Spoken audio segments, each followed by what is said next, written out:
इस बार के लोकसभा के चुनाव कोई सामान्य चुनाव नहीं है।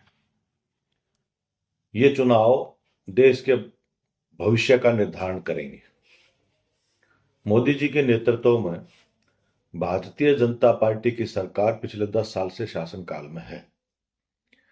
इस सरकार ने हमारे देश की जो संवैधानिक बुनियाद है, जो सैकड़ों साल के संघर्षों से ब्रिटिश साम्राज्यवाद के खिलाफ हमारे देश के पुरखों ने लड़ाइयां लड़के बेशकीमती कुर्बानियां, असंख्य कुर्बानियां दे करके जो एक भारत का एक विविधता के साथ एकता की बुनियाद के तहत ये जो संविधान बना था, उसकी बुनियाद को ध्वस्त करने का काम किया।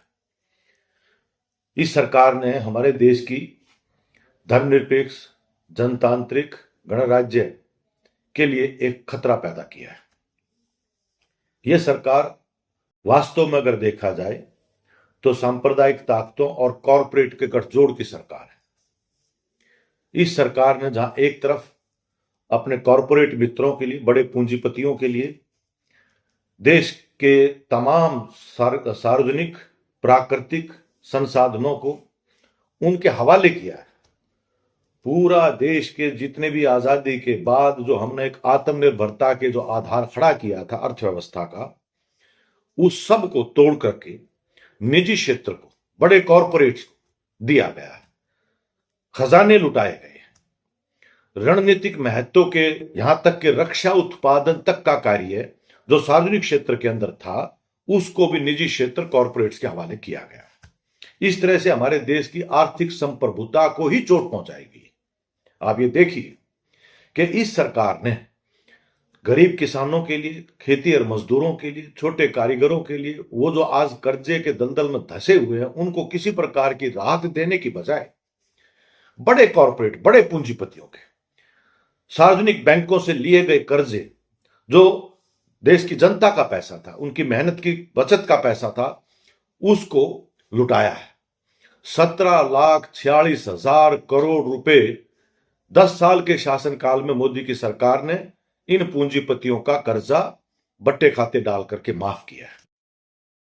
आप ये देखिए कि कितने सारे क्षेत्रों के अंदर आज वो हमारे जितने भी बुनियादी क्षेत्र के स्तर के ऊपर हम जिसको बोलते हैं, वो सड़क हो, ढांचागत स्तर के ऊपर देखें, वो ऊर्जा का क्षेत्र हो, रेल की लाइनें हो, रेल के अड्डे हो, हवाई अड्डे हो, बंदरगाहें हो, तेल का कारखाने हो, तमाम क्षेत्र आज पूरी तरह से उनके हवाले किए गए हैं। और इस तरह से आज नतीजे के रूप में हम देख रहे हैं कि आज दुनिया में सबसे ज्यादा असमानता का देश भारत बना है।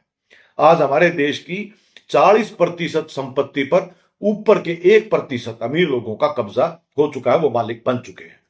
और जबकि दूसरी तरफ जो दौलत पैदा करने वाले लोग हैं, जो मेहनतकश लोग, किसान हैं, मजदूर हैं, 50% देश की नीचे की आबादी, आज पूरे देश की दौलत का सिर्फ 3% हिस्सा उनको मिलता है।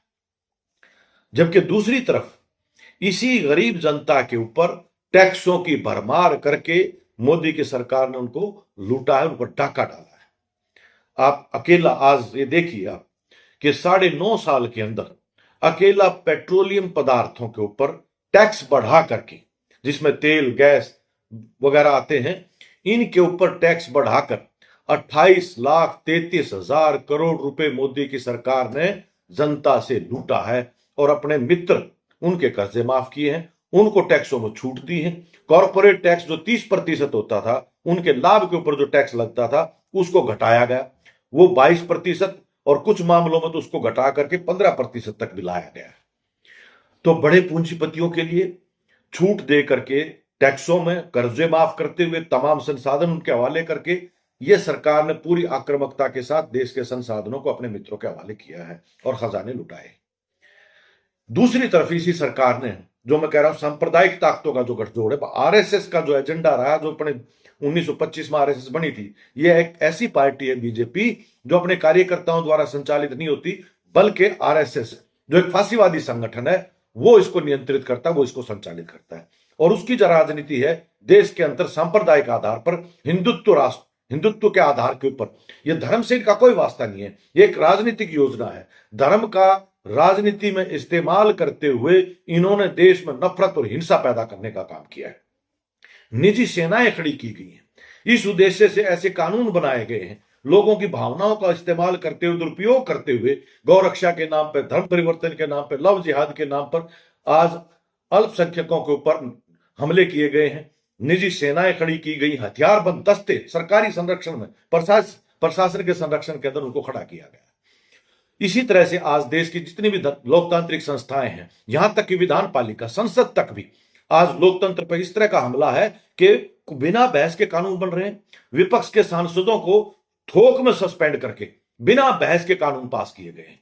विधान, आज हमारे देश की न्यायपालिका वो स्वतंत्र रूप से काम नहीं कर पा रही है।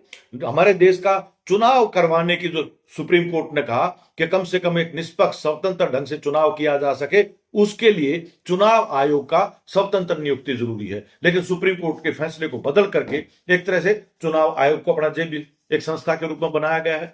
तमाम केंद्रीय एजेंसी जितनी भी है, ईडी है, सीबीआई है, आईटी है, उन सब का दुरुपयोग आज अपोजिशन के खिलाफ, सामाजिक कार्यकर्ताओं के खिलाफ, सामाजिक न्याय के लिए काम करने वाले लोग, बुद्धिजीवी, पत्रकार और जेलों के अंदर डाल रखे। कानूनों का दुरुपयोग करते यूएपीए, एनएसए और ये जितने भी पीएमएलए, इन कानूनों को इस तरह से परिभाषित किया गया कि किसी को भी पकड़ कर अंदर डाल दो, जमानत तक उनकी होती नहीं है।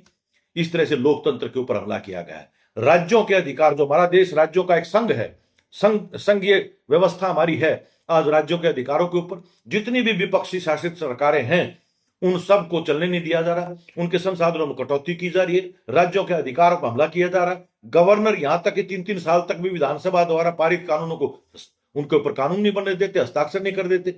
इस तरह से पूरे देश में सामाजिक न्याय का सवाल ऐसा है जो बुनियाद हमारे देश की आज दलितों पर, आदिवासियों पर, अल्पसंख्यकों के ऊपर लगातार और महिलाओं के ऊपर लगातार हमले बढ़े। और ये आज बेशक कितनी भी आज कुछ भी कहते रहे, संरक्षण करते रहे कि हमने भारत रत्न दे दिया उसको, कर्पूरी ठाकुर को, आरक्षण बना रहेगा। आरक्षण कैसे बना रहेगा? कौन लोग हैं? इनका इतिहास को बताता है, इनका वर्तमान क्या बताता है। आरक्षण का सबसे ज्यादा विरोध करने वाले कौन लोग रहे हैं? जब देश के अंदर मंडल कमीशन लागू किया गया वीपी सिंह की सरकार के द्वारा, इसका विरोध किसने किया था? कर्पूरी ठाकुर की सरकार किसने गिराई थी, जिसने पिछड़ों के लिए आरक्षण की व्यवस्था बिहार के अंदर की थी? इसके खिलाफ इसकी सरकार किसने गिराई थी? वीपी सिंह की सरकार किसने गिराई थी? आज आरक्षण कैसे बचेगा जब सार्वजनिक क्षेत्र ही खत्म कर दिया जाए, जिसको खत्म किया जा रहा है, तो आरक्षण कैसे रहेगा? निजी क्षेत्र के अंदर आरक्षण है ही नहीं। इस तरह से तमाम के तमाम क्षेत्रों के ऊपर आज इन्होंने हमला किया है। इसका इसलिए जरूरी है, आज इस देश को बचाने के लिए, इस देश की संवैधानिक व्यवस्था को बचाए रखने के लिए जरूरी है कि बीजेपी को सत्ता से हटाया जाए, बीजेपी को हराया जाए और एक वैकल्पिक धर्मनिरपेक्ष सरकार बने।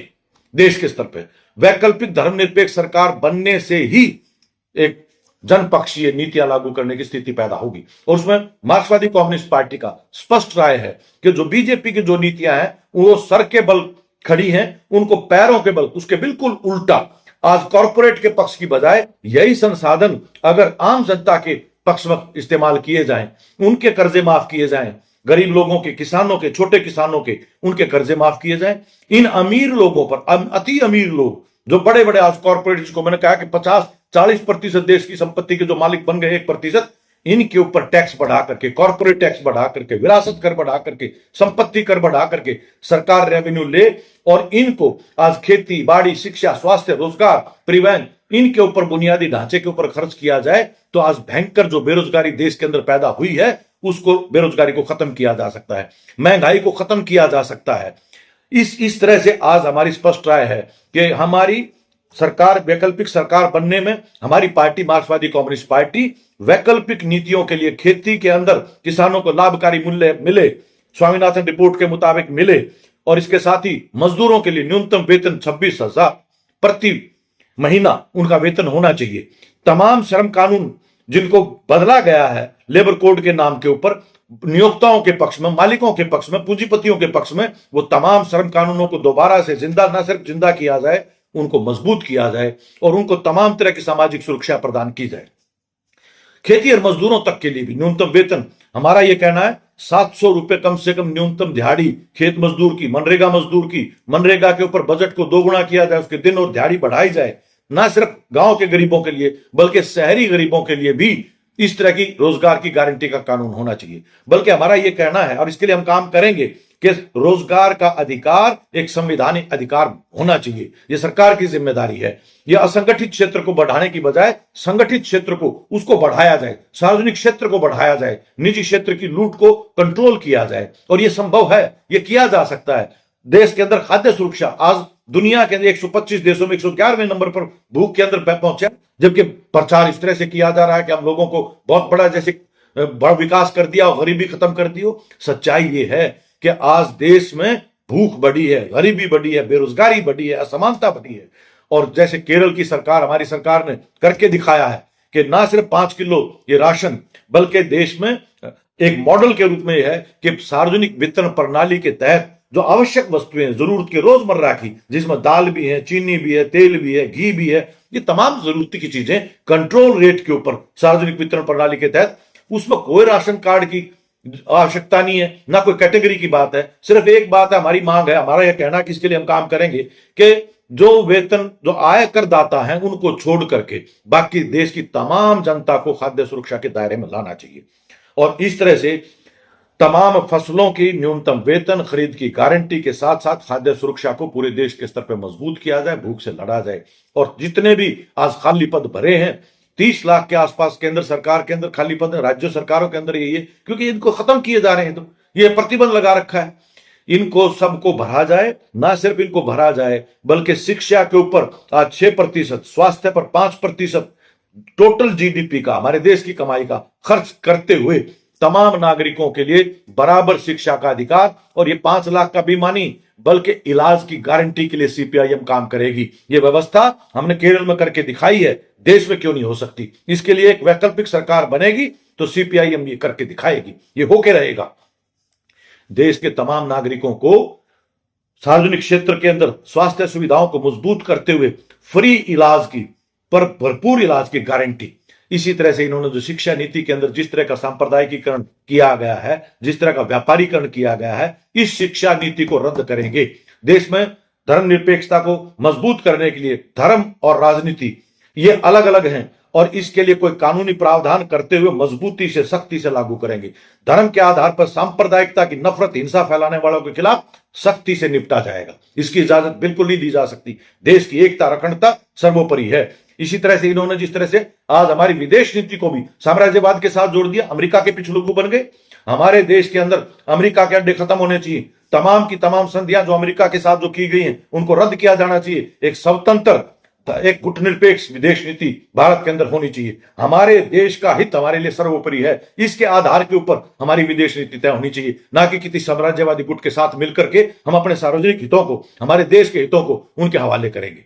इस तरह से तमाम क्षेत्रों के अंदर आज एक वैकल्पिक नीतियां देश की जरूरत है और उसके लिए सीपीआईएम एक वैकल्पिक सरकार बनने के साथ इसके लिए कटिबद्ध है, प्रतिबद्ध है। हम ये काम करेंगे और करके दिखाया है। जब भी ऐसा मौका मिला है, राज्य स्तर के ऊपर या केंद्र स्तर के ऊपर भी, जब भी कोई मिली जुली सरकार बनी है, जो हमारे समर्थन से सरकार बनी है, उसमें हमने किसानों के लिए, मजदूरों के लिए कानून बने हैं, कर्जा माफी हुई है, भवन निर्माण कामगार मजदूरों के लिए कानून बना, सामाजिक सुरक्षा का। इसी तरह से मनरेगा का कानून बना, राइट टू एजुकेशन बना, राइट टू इंफॉर्मेशन बना, ये तमाम खाद्य सुरक्षा के कानून बने, ये आदिवासियों के लिए भूमि कानून बने, भूमि अधिकरण के कानून बने, ये तमाम के तमाम। अब फिर ऐसा मौका है, इसलिए अपील है कि देश में आज तमाम नागरिकों से ये बहुत ही एक निर्णायक मौका है। किसी भी तरह से हमें चूकना नहीं, एक एक वोट का इस्तेमाल आज हमें बीजेपी को हराने के लिए करना है और देश में एक वैकल्पिक सरकार बनानी है। हरियाणा में भी